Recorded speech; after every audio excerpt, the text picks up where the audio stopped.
L'objectif dans cette vidéo, c'est de bien comprendre comment, à partir de la décomposition d'un entier en facteur premier, en l'occurrence ici 19 992, eh bien on peut facilement compter le nombre de diviseurs positifs de cet entier.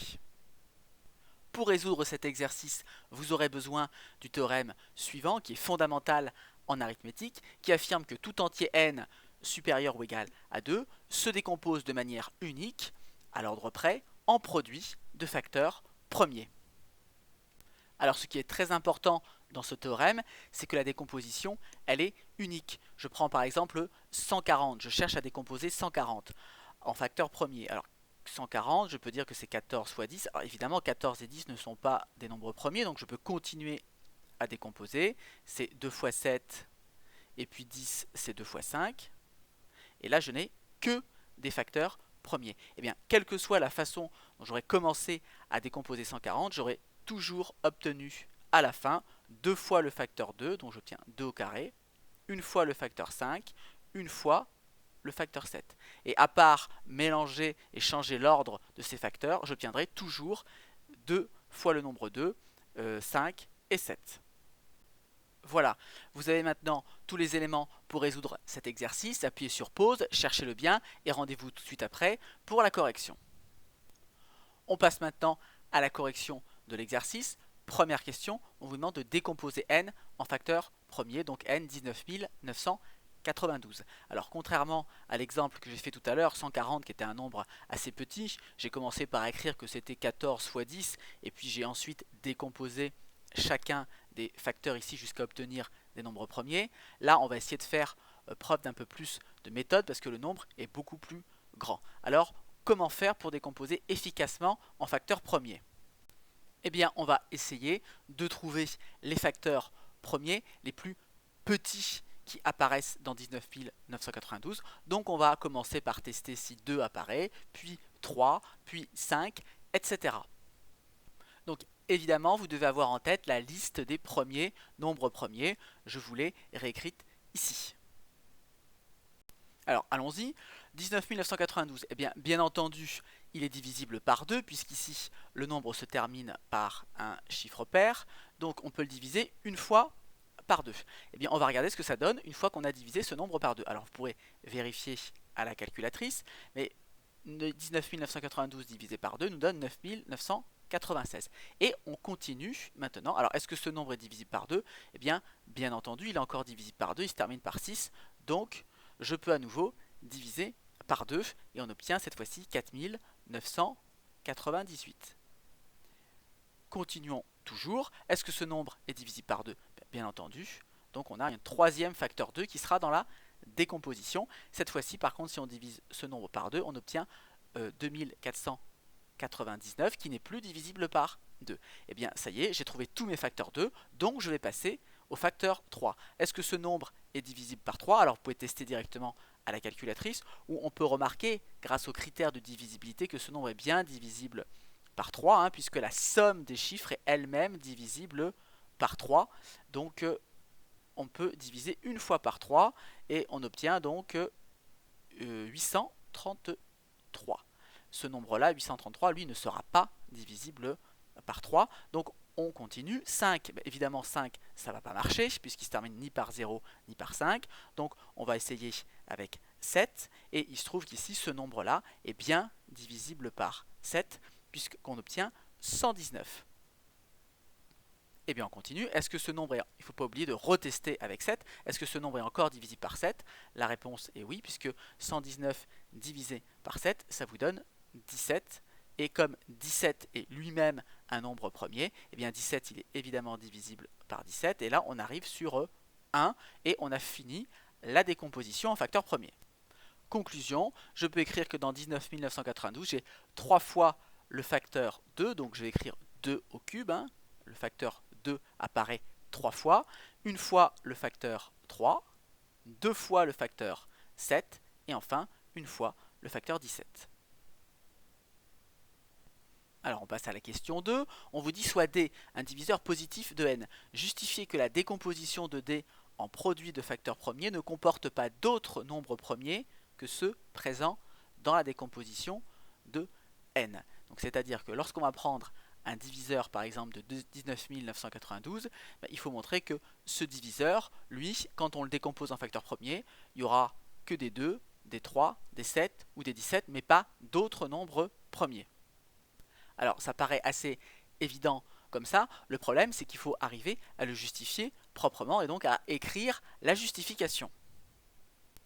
Alors qu'est-ce que ça signifie que D est un diviseur de n? Eh bien ça signifie qu'on a le nombre n qui est égal donc à k fois le nombre d. Il existe un entier k tel que n est égal à k fois d, donc avec k qui est lui aussi un entier. Alors pourquoi maintenant, si je décompose d en facteur premier, forcément je n'aurai pas d'autres facteurs premiers que 2, 3, 7 ou 17? Eh bien quand on regarde cette écriture, si on décompose d en facteur premier, si on décompose k aussi en facteur premier, eh bien en réunissant les deux décompositions, on obtient une nouvelle décomposition de n en facteur premier. Or, on sait, on l'a rappelé tout à l'heure dans le théorème, que quand on décompose un entier n en facteur premier, la décomposition, elle est unique. Donc si on avait un facteur ici autre que 2, 3, 7 ou 17 dans D, eh bien on obtiendrait une autre décomposition en facteur premier de n que celle qu'on a trouvée précédemment. Donc c'est ce que j'ai réécrit ici. En décomposant k et d en facteur premier, on obtient la décomposition de n. C'est ce qu'on a fait en définitive dans l'exemple tout à l'heure avec 140. 10 c'est un diviseur de 140 et on a bien vu que quand on écrivait 14 fois 10 et qu'on redécomposait le 14 et le 10, eh bien on trouvait la décomposition de 140. Donc 10 c'était un diviseur de 140 et forcément il n'y a que les facteurs 2 et 5 dans la décomposition de 10, parce que dans la décomposition de 140, vous n'avez que des facteurs 2, 5 et 7. Il n'y en a pas d'autres. Donc, ce qui est important ici, j'ai souligné, c'est là, la décomposition en facteur premier, elle est unique. Donc, quand j'ai décomposé k et d, j'ai trouvé la décomposition de n. Donc, j'ai retrouvé la décomposition de n. Donc, il ne peut donc pas y avoir d'autres facteurs que ceux présents dans n. Donc, on peut passer maintenant à la question 3. On vous demande de déterminer le nombre de diviseurs positifs de n. Donc maintenant, on sait que quand on prend un diviseur de n, forcément, dedans, il n'y aura que les facteurs 2, 3, 7 ou 17. Mais de façon réciproque, dès que je prends certains de ces facteurs, eh bien, je vais créer un diviseur. Regardons par exemple ici. J'ai ici 3 fois le facteur 2, une fois le facteur 3, 2 fois le facteur 7 et une fois le facteur 17. Par exemple, si je prends 2 fois le facteur 2, mettons que je n'ai pas envie de prendre le facteur 3, je prends une seule fois le facteur 7. Eh bien, ça je sais que, obligatoirement, ça c'est un diviseur de 19 992. Pourquoi? Parce que 19 992, je peux le réécrire 2 au carré fois 7, multiplié, et il suffit de rajouter les facteurs manquants, c'est-à-dire une fois le facteur 2, une fois le facteur 3, une fois le facteur 7, et une fois le facteur 17. Donc en prenant certains de ces facteurs ici, j'arrive à créer un diviseur. Et je sais, grâce à la question 2, que je les crée tous comme ça. Il n'y a pas d'autre possibilité pour former des diviseurs de 19 992. Donc on comprend maintenant que pour construire les diviseurs de n, eh bien, ça revient en définitive à prendre certains facteurs premiers pour construire d, et puis en laisser d'autres pour construire en fait ce qui correspondrait ici à notre nombre k qu'on avait écrit tout à l'heure. Donc combien j'ai de possibilités en tout pour former d? Eh bien déjà, le facteur 2, commençons par là. On peut en prendre combien des facteurs 2? Déjà on n'est pas obligé de prendre de facteur 2. Mais si on veut prendre un facteur 2, on peut le prendre une fois, deux fois ou trois fois. Pas plus évidemment puisque mon facteur 2 il n'apparaît que 3 fois dans la décomposition de n. Donc je vois que j'ai déjà 4 possibilités ici pour le facteur 2. Quand je ne prends pas le facteur 2, eh bien c'est comme si j'avais un 2 puissance 0 dans ma décomposition de d ici. Donc je vais représenter ça avec un arbre, c'est peut-être plus visuel. Regardons maintenant, une fois que j'ai choisi combien de fois je prenais le facteur 2. Je peux me poser la question, est-ce que je prends le facteur 3, oui ou non? Soit je ne prends pas le facteur 3, donc il y aura un 3 puissance 0 ici dans ma décomposition de d, soit je prends le facteur 3 et j'aurai donc un 3 puissance 1 ici. Alors, je ne vais pas dessiner tous les embranchements, mais là, je suis en train de construire en fait un arbre qui va me permettre de déterminer tous les diviseurs de D. Je vais par exemple ici, imaginer que j'ai pas pris le facteur 2, j'ai pris une fois le facteur 3. Ensuite, je me pose la question, le facteur 7, combien de fois je le prends? Eh bien, soit je ne prends pas le facteur 7, donc j'aurai un 7 puissance 0, soit je prends une fois le facteur 7, soit je prends deux fois le facteur 7. Et pour chacun de ces possibilités, je vais pouvoir me poser une dernière fois la question, est-ce que le facteur 17, je le prends? Donc imaginons que je n'ai pas pris le facteur 2 une fois le 3, deux fois le 7, eh bien j'ai deux choix encore possibles ici, soit je prends le facteur 17, soit je ne le prends pas. Donc soit j'ai, si je ne le prends pas, 17 puissance 0, soit j'ai 17 ici, puissance 1.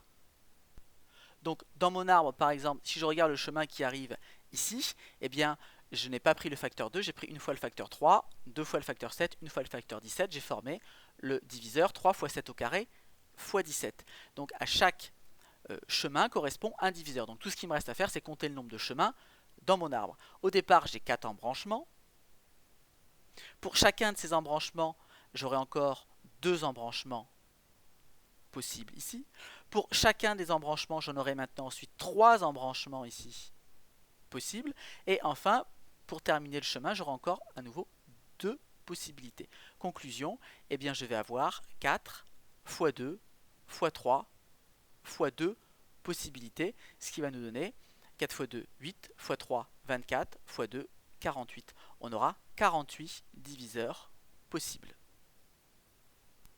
Donc maintenant, on se rend compte que dès qu'on a la décomposition en facteurs premiers d'un nombre, on peut facilement connaître son nombre de diviseurs. Pourquoi? Eh bien quand on regarde ici les exposants des différents facteurs premiers dans la décomposition du nombre, eh bien en fait ces exposants ils vont nous donner presque le nombre de branches qu'il y a dans l'arbre. Ici, pourquoi est-ce qu'on a 4 branches avec le facteur 2? C'est qu'ici je peux prendre 0 fois le facteur 2, une fois, deux fois ou trois fois. Donc le nombre de branches dans mon arbre, ça sera l'exposant ici, mais plus 1. Donc comme ici j'ai un exposant 3, eh bien je sais que je vais avoir 4 branches dans mon arbre. Ici j'ai un exposant en définitive 1, donc je vais avoir 2 branches dans mon arbre. Ici j'ai un exposant 2, donc je vais avoir 3 branches. Ici j'ai un exposant 1, donc je vais avoir 2 branches. Donc faisons un exemple avec un autre nombre. Et reprenons par exemple 140. Donc 140, 2, il a un exposant 2, donc je sais que dans mon arbre j'aurai 3 possibilités ici de prendre des facteurs 2. Ensuite 5, j'ai un exposant 1, donc j'aurai 2 possibilités ensuite de prendre ou pas le 5. J'ai un exposant 1 avec le 7, donc j'aurai à nouveau dans mon arbre ici 2 possibilités. Donc 3 fois 2, 6 fois 2, 12. Et bien je sais que 140, il a maintenant 12 diviseurs. Bien, cette vidéo est maintenant terminée. J'espère qu'elle vous aura permis de bien comprendre comment est-ce qu'on peut calculer le nombre de diviseurs avec la décomposition en facteurs premiers. Comme d'habitude, si vous avez apprécié cette vidéo, n'hésitez pas à la partager et à la liker.